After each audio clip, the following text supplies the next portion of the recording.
De uma maneira mais ampla, qual a diferença entre o ecocardiograma, que é comum, que as pessoas veem, vão fazer, com relação ao eco-strain? Qual a diferença básica entre os dois métodos de diagnóstico? Strain, ele funciona como uma modalidade ecocardiográfica, como uma avaliação da funcionalidade das cavidades, né? Ele pode ser calculado tanto do ventrículo esquerdo como de qualquer cavidade do coração. O Strain vem num contexto de tentar se aprimorar a avaliação da função ventricular. A gente sabe que o movimento de torção, que é o movimento do coração, é um movimento muito complexo, né? A gente tem a fração de ejeção que realmente tem muita sustentação em várias situações, mas o Strain ele veio para tentar prever melhor esse movimento de torção, né? Por isso a gente tem o Strain circunferencial, radial e longitudinal, uma tentativa de prever esse movimento.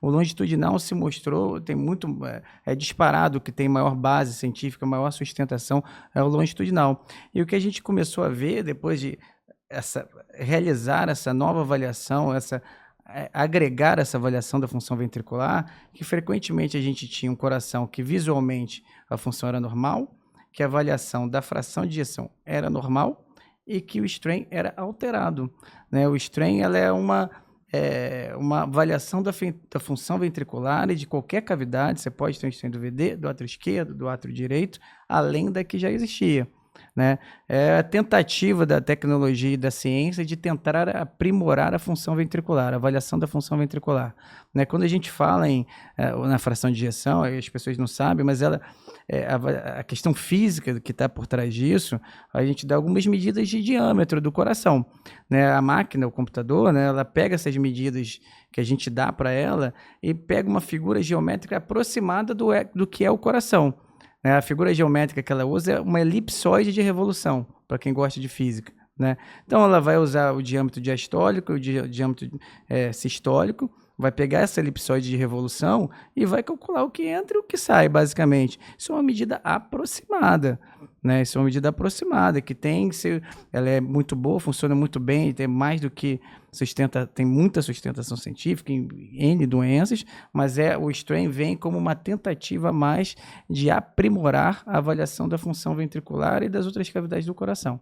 A sintonia fina, vamos dizer assim, né? Exatamente. Buscar a sintonia fina. Buscar a sintonia fina. E a gente foi vendo que, eventualmente, um paciente poderia ter fração de ejeção normal, avaliação visual normal e ter um strain alterado. E isso estaria relacionado a alterações precoces. Isso pode acontecer em várias doenças crônicas.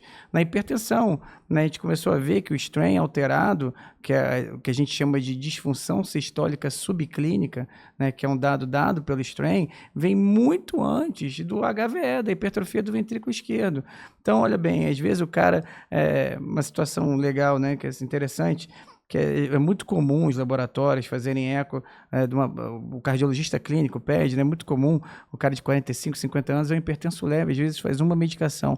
O eco 2D dele, o eco comum, não vai dar nada, né? Não teve tempo ainda, assim, quase que raras exceções, não teve tempo de se desenvolver lesão de órgão-alvo, que é a hipertrofia do ventrículo esquerdo. Porém, parte desses exames que são normais no eco comum, se você fosse para o strain, ele poderia ter disfunção sistólica subclínica, porque quando você tem uma disfunção sistólica subclínica, o tratamento não está plenamente contemplado.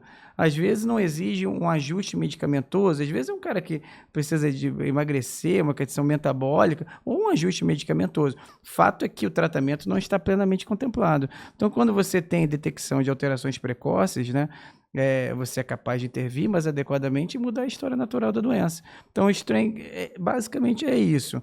É uma tentativa de prever o movimento de torção do coração, uma tentativa de melhorar a avaliação da função ventricular, de tornar menos operador dependente, né? A fração de ejeção que a gente fala, ela é extremamente operador dependente. A questão visual é muito importante. E o olho do ecocardiografista, às vezes, muda de um para outro, né? A experiência, a expertise de cada um. Então, a gente vê, às vezes, funções conflitantes, né? Avaliações conflitantes. No strain, isso é menor. Ele é uma avaliação menos operador dependente. Ela é uma tentativa de aprimorar a avaliação das cavidades do coração.